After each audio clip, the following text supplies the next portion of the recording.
अभी अभी तक हमारा मजाक करते थे, परिहास करते थे, मंदिर भव्य बनाएंगे, तारीख नहीं बताएंगे, ऐसा बोला करते थे।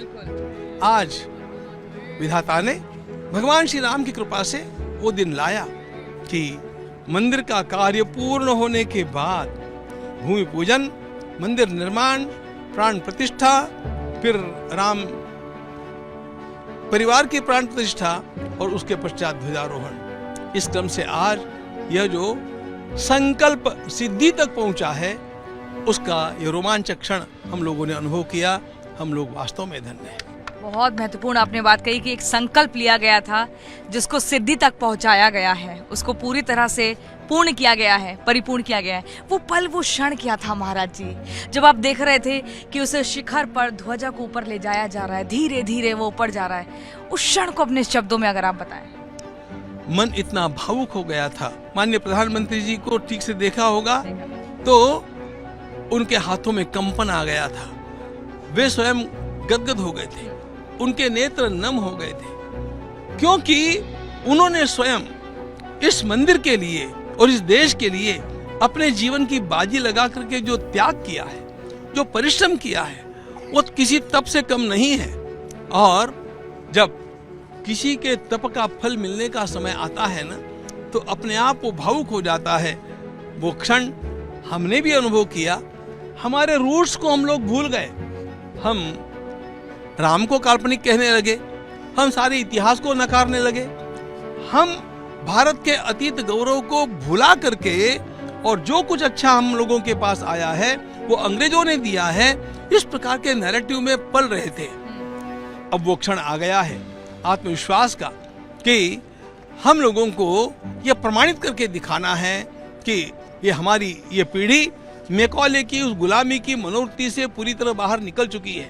माननीय प्रधानमंत्री जी ने आज जरा थोड़ा सा आउट ऑफ वे जाकर के भी कहा जा सकता है कि उन्होंने आज हम लोगों को एक पिन पॉइंटेड प्रोग्राम दिया है। मैकॉले की शिक्षा पद्धति इस देश में लागू हुई 1836 और हम लोगों को 10 वर्ष है। उन्होंने कहा हम लोगों को आने वाले 2036 तक इन 10 वर्षों में गुलामी के सारे चिन्हों को फेंकना है। यहाँ पर अवधेश पासी जो कि सपा के सांसद है, वो कह रहे हैं कि उनको इसलिए नहीं बुलाया गया क्योंकि वो दलित हैं। ऐसा हो ही नहीं सकता कि अयोध्या के किसी को बुलाया नहीं गया। उल्टा मैं आपको ये बतलाना चाहता हूं, मेरे पास बाहर के अनेक संतों के फोन आते रहे, सेलिब्रिटीज के फोन आते रहे कि हमें क्यों नहीं बुला रहे, क्यों नहीं बुला रहे। हमने कहा ये कार्यक्रम केवल अयोध्या के लोगों के लिए है। अयोध्या के हर समाज के व्यक्तियों के जो प्रतिनिधि हैं वो उसमें सहभागी होंगे और इसलिए अब अयोध्या तो एक उसकी सीमा है। हमने 4 जिलों में इस कार्यक्रम को बांट दिया, इसलिए ये ध्यान रखा गया। और आप भी, I can tell it with challenge, कि पूर्वी उत्तर प्रदेश के बाहर का कोई भी यहाँ पर बुलाया नहीं गया, बिल्कुल नहीं बुलाया गया। और यहाँ के किसी भी छोटे से छोटे समाज को टाला नहीं गया। वो सारी सूचियाँ हमारे पास है, हमने उसके लिए बड़ा होमवर्क किया था और अच्छी तरह से सबको बुलाया। अब आना न आना ये उनके भाग्य की बात। और ये राजनीति का विषय है भी नहीं। वर्क ने तो ये भी कह दिया कि एक ही धर्म का झंडा उठा उठा के घूम रहे हैं। इसको लेकर आप क्या कहेंगे? धर्म का झंडा कहा जा रहा है। धर्म का झंडा भी कहा गया तो इन लोगों को थोड़ी इतनी बुद्धि होनी चाहिए कि धर्म किसे कहते हैं। हमारी परंपरा में धर्म जीवन मूल्यों को कहते हैं, जीवन मूल्यात्मक धर्म। आज माननीय प्रधानमंत्री जी ने बोलते समय कितने जीवन मूल्यों का उल्लेख किया आपने। सत्यशील दृढ़ ध्वजा पताका, शौर्य धीरज जयरथ चाका, सत्यशील दृढ़ ध्वजा पताका, बल विवेक दम परहित घोरे। ये सब जो उन्होंने कहा ये जीवन मूल्य है, ये सद्गुण है। इसलिए सद्गुणों के समुच्चय का नाम धर्म है, इस बात को ध्यान में लेना चाहिए। हम अभी राम घाट पर हैं अयोध्या में और हमारे साथ है गोविंद देव जी महाराज। महाराज जी बहुत बहुत स्वागत है। आज 25 नवंबर 2025 की तारीख इतिहास के पन्नों में दर्ज हो गई जब राम मंदिर के शिखर पर ध्वज फहराया गया। आपकी बात एकदम सत्य है कि यह आज भारत के लिए एक ऐतिहासिक क्षण था।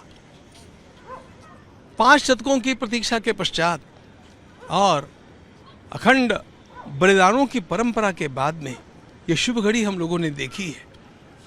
लोग अभी अभी तक हमारा मजाक करते थे, परिहास करते थे, मंदिर भव्य बनाएंगे, तारीख नहीं बताएंगे, ऐसा बोला करते थे। आज विधाता ने भगवान श्री राम की कृपा से वो दिन लाया कि मंदिर का कार्य पूर्ण होने के बाद भूमि पूजन, मंदिर निर्माण, प्राण प्रतिष्ठा, फिर राम परिवार की प्राण प्रतिष्ठा और उसके पश्चात ध्वजारोहण। इस क्रम से आज यह जो संकल्प सिद्धि तक पहुंचा है, उसका यह रोमांचक क्षण हम लोगों ने अनुभव किया। हम लोग वास्तव में धन्य हैं। बहुत महत्वपूर्ण आपने बात कही कि एक संकल्प लिया गया था जिसको सिद्धि तक पहुंचाया गया है, उसको पूरी तरह से पूर्ण किया गया है, परिपूर्ण किया गया है। वो पल, वो क्षण क्या था महाराज जी, जब आप देख रहे थे कि उस शिखर पर ध्वजा को ऊपर ले जाया जा रहा है, धीरे धीरे वो ऊपर जा रहा है, उस क्षण को अपने शब्दों में अगर आप बताएं। मन इतना भावुक हो गया था। मेरी बात तो बाद में बतलाता हूँ, लेकिन आपने माननीय प्रधानमंत्री जी को ठीक से देखा होगा तो उनके हाथों में कंपन आ गया था। वे स्वयं गदगद हो गए थे, उनके नेत्र नम हो गए थे, क्योंकि उन्होंने स्वयं इस मंदिर के लिए और इस देश के लिए अपने जीवन की बाजी लगा करके जो त्याग किया है, जो परिश्रम किया है, वो किसी तप से कम नहीं है। और जब किसी के तप का फल मिलने का समय आता है ना, तो अपने आप वो भावुक हो जाता है। वो क्षण हमने भी अनुभव किया, उन्होंने मुझसे तो कितने गुना अधिक प्रकर्ष से अनुभव किया, और हमारे श्रद्धेय सरसंघ चालक जी ने भी उसी ढंग से उसको किया। महाराज जी, आपको याद है एक क्षण वो था, एक पल वो था जब एक खेमा, राजनीतिक खेमा प्रभु राम को काल्पनिक कहता था, उनके अस्तित्व पर सवाल उठाता था, लेकिन आज उसका सिर झुक गया है। भारत के इतिहास के साथ और भारत के वर्तमान के साथ एक अत्यंत बड़ा षड्यंत्र किया गया, जिससे पूरा देश हादसे में डूब गया।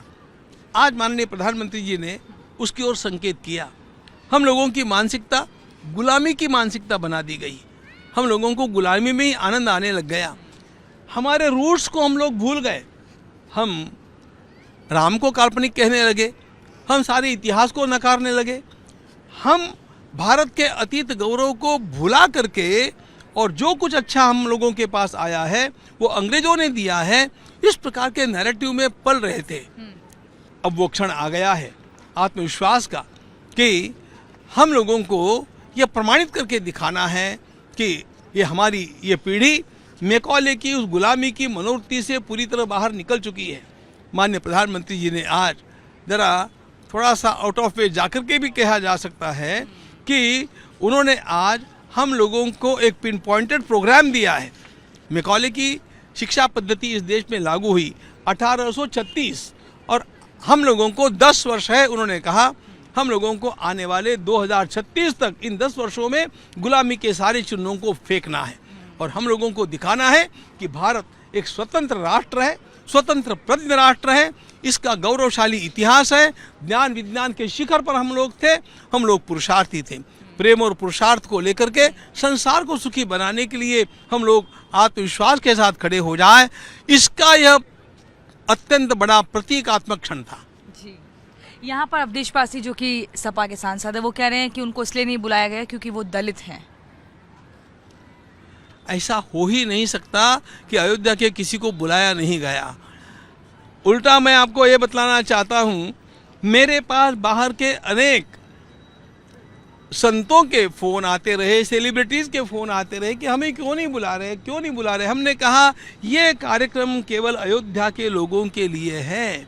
अयोध्या के हर समाज के व्यक्तियों के जो प्रतिनिधि हैं वो उसमें सहभागी होंगे और इसलिए अब अयोध्या तो एक उसकी सीमा है। हमने 4 जिलों में इस कार्यक्रम को बांट दिया, इसलिए ये ध्यान रखा गया। और आप भी, I can tell it with challenge, कि पूर्वी उत्तर प्रदेश के बाहर का कोई भी यहाँ पर बुलाया नहीं गया, बिल्कुल नहीं बुलाया गया।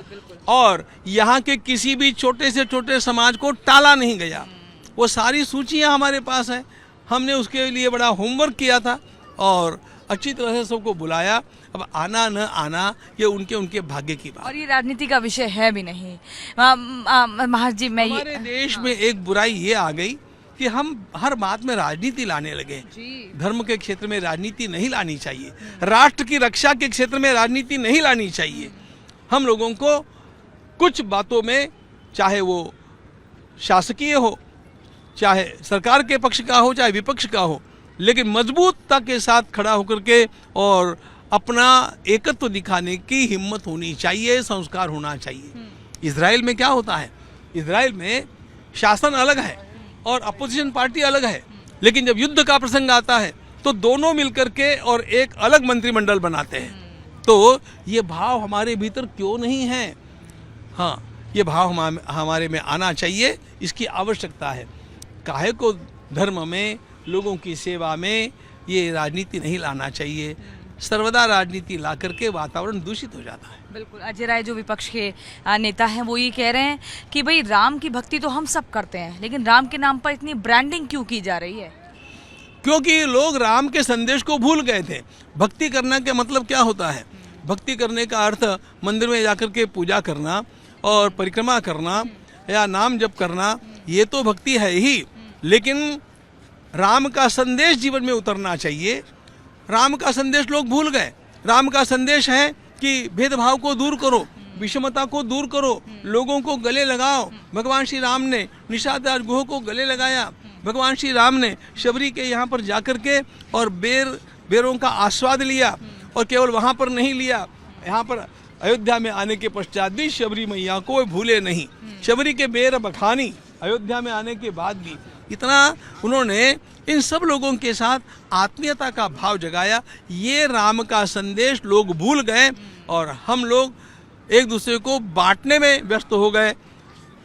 राम का संदेश बांटने का नहीं है, जोड़ने का है, सेतु बंधन का है। ये ध्यान में ला देने के लिए इतना उसको ज़्यादा विज्ञापित करना भी आवश्यक था। वर्क ने तो ये भी कह दिया कि एक ही धर्म का झंडा उठा उठा के घूम रहे हैं। इसको लेकर आप क्या कहेंगे? धर्म का झंडा कहा जा रहा है। धर्म का झंडा भी कहा गया तो इन लोगों को थोड़ी इतनी बुद्धि होनी चाहिए कि धर्म किसे कहते हैं। हमारी परंपरा में धर्म जीवन मूल्यों को कहते हैं, जीवन मूल्यात्मक धर्म। आज माननीय प्रधानमंत्री जी ने बोलते समय कितने जीवन मूल्यों का उल्लेख किया आपने। सत्यशील दृढ़ ध्वजा पताका, शौर्य धीरज जयरथ चाका, सत्यशील दृढ़ ध्वजा पताका, बल विवेक दम परहित घोरे। ये सब जो उन्होंने कहा ये जीवन मूल्य है, ये सद्गुण है। इसलिए सद्गुणों के समुच्चय का नाम धर्म है, इस बात को ध्यान में लेना चाहिए। और उनका साकार विग्रह भगवान श्री राम है। गोविंद देव जी महाराज, 500 सालों का त्याग तपस्या अब जाकर पूरी हुई। पिछले साल तक जब तक मंदिर बन भी गया था, प्राण प्रतिष्ठा भी हो गई, तब भी विपक्ष ने खूब राजनीति की और कहा अधूरे मंदिर में प्राण प्रतिष्ठा कर दी राजनीति के लिए। अब जाकर वो इंतजार पूरा हुआ है। अब उनके पास कोई मुद्दा नहीं है इस पर घेरने का या सियासत करने का। उनके पास वैसे भी कभी मुद्दे होते नहीं हैं। बिना मुद्दों के ही ये लोग इस प्रकार के चर्चा पर उतर आते हैं। लेकिन बात मैं बतलाना चाहता हूँ, कार्य पूरा नहीं हुआ है, कार्य का अधिष्ठान पूरा हो गया है। राम जी का मंदिर हो गया, राम राज्य आना है, विषमता रहित राज्य आना चाहिए, स्वतंत्रता युक्त राज्य आना चाहिए, जिसपे सबका मस्तक सम्मान के साथ ऊंचा हो, ऐसा राज्य आना चाहिए। सबके लिए प्रेम मेरे हृदय में हिलोरे लेता हूँ, ऐसा राज्य आना चाहिए। उस राम राज्य के लिए हम लोगों को संकल्प करना चाहिए और प्रयास भी करना चाहिए। ये संदेश ये राम मंदिर देता रहेगा। गोविंद देव जी महाराज, बस एक आखिरी सवाल ये कि मंदिर का जो ध्वज है वो क्या संदेश दे रहा है? केसरिया ध्वज, उसमें ओम भी है, भगवान सूर्य भी उसमें उकेरे गए हैं, वृक्ष भी दिख रहा है, वो संदेश क्या दे रहा है? संदेश तो मैंने आपको बतलाया ना, कभी भी कोई भी ध्वज प्रतीक के रूप में जब खड़ा होता है तब वह उस व्यक्तित्व का संदेश देता है। जैसे दुर्गा जी का ध्वज होगा तो उस पर सिंह पर अंकित रहेगा। जब अर्जुन का ध्वज है तो चूंकि हनुमान जी महाराज अर्जुन के रथ पर बैठे थे इसलिए कपित ध्वज वो हो गए। तो यहाँ पर भी भगवान श्री राम और रघुवंश के जीवन मूल्यों का सारा प्रतीक यह ध्वज है, ऐसा ध्यान में लेना चाहिए। और इन्हीं जीवन मूल्यों को संजीवित रखने के लिए ये सारे जीवन मूल्य हमारे समाज में बढ़ते जाए, हम सबको प्रेम से गले लगाते जाए और एक समरस राष्ट्र खड़ा करके बलिष्ठ बना करके और मानवता के कल्याण के लिए कटिबद्ध हो जाए। देखो, हमने कभी भी इस राष्ट्र ने किसी देश पर आक्रमण नहीं किया। यह राष्ट्र बाहर गया है, लोगों को सहायता करने के लिए गया है। इसलिए यदि संसार में शांति स्थापित होनी है और संसार को सुखी करना है तो भारत को बलवान होना चाहिए, और भारत को बलवान होना है तो हिंदू समाज को बलवान होना चाहिए, और हिंदू समाज को बलवान होना है तो भगवान श्री राम के मंदिर की आराधना करनी चाहिए। बहुत बहुत शुक्रिया गोविंद देव महाराज जी, अपना कीमती समय देने के लिए। बहुत महत्वपूर्ण बातों का जिक्र आपने किया है। वीडियो जर्नलिस्ट अभिषेक के साथ प्रियंका शर्मा, अयोध्या से, रिपब्लिक भारत के लिए।